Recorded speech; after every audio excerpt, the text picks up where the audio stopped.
You talk about progress a lot. A year ago, you lost to Burnley, and it was very difficult at Old Trafford. A year later, you beat them, you go top. What does that say about the growth of your squad and perhaps their ability to deal with expectation now? Oh, well, we are getting better and better, of course. I thought we played well here last season as well, when away from home around about Christmas. But the home game was a disappointing one, of course. We're almost halfway through the season, so it's a little bit of an indication of where you're at. But no one will remember the league table the 12th of Jan. Simon Peach. Ole, congratulations.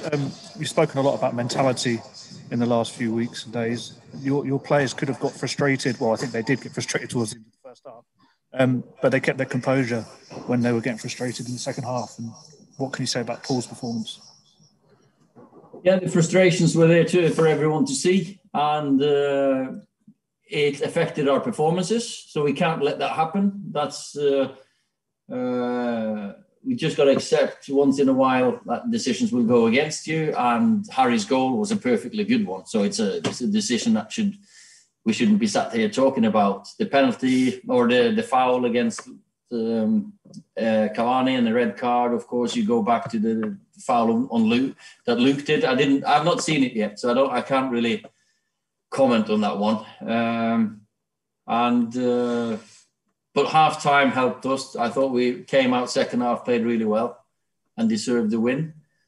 Then Paul's performance, of course, was... I think him and Nemanja in midfield, I think they really played as players who know what this is about and these games, what they're about. Sam Luckhurst. Congratulations on the win, Ole. Kind of it in winning 1-0, does that mean more to you, in that it is one of those gritty wins, one of those defining wins ahead of the title challenge, possibly? I'd rather win 4-0, and it's so much more comfortable towards the end, because on 1-0, you've got to see out one or two big moments, and we did. Maybe a bit fortunate, but still, they pegged us back, and you expect that here at Turf Moor anyway, with the quality of players they've got in the box. But we put our body on the line, blocked, defended, stuck our head in like Luke did. So of course the mentality is getting better. So I'm very pleased with the spirit. Simon Stone. Well, congratulations going top. The Premier League have put some more regulations or advice for players and managers out tonight, warning them about celebrations. How realistic is it to stop players celebrating when you think about your goal tonight in a tense game? Is it realistic that the game can carry on and people can advise players not to celebrate goals properly? It's an emotional game, football, but we have to understand this. I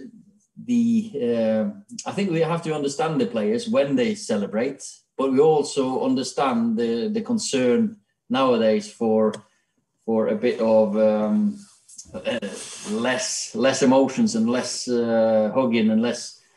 But it's difficult, I have to say, because football it brings out the best and the worst in you. Of course, when you score, you want to celebrate with your teammates. So we'll do our best to keep with the guidelines. Of course, we will, because I think we all want football to carry on safely. I think mentally, for many people, it's a relief. But we understand the situation that the country's in. Laurie Whitwell. Hi, Ole. Congratulations. You mentioned Paul and Nemanja there. Can I just ask what guides your opinion on which matches to pick them in? It seems that you've got them as a good partnership, Scott and Fed as a good partnership. What dictates which matches they play for? And does that give you a decision ahead of Liverpool on Sunday? Yeah, I think they're two good pairs, and in some games we've chosen Nemanja and Paul, and I think they've played really well together. I think the two of them really were the difference for us today, with the physicality and the experience and the know-how and the quality. Because I'm in a lucky position. I've got many good midfielders to choose from. So who's fit, who's fresh, all these things will play in my mind. And of course, some of these today have given me food for thought for the time coming up. Okay, we've got one question left from Simon Peach. Earlier, just following up that on the Liverpool game, just how big that is, and there'll be obviously lots of talks about the title battle and stuff like that. How will you approach it with your side? We're looking forward to it. We're of course, you enjoy being where we are at any time. If it's the first game or last game, it's a big difference. But at the moment, we are where we are. You got to go in there knowing that we play against the team that's been by a mile the best in the country for the last year and a half. They're champions by right, and we're looking forward to it, and it's a great test of where we're at against a good team. Okay, I think that's everybody. Thank you.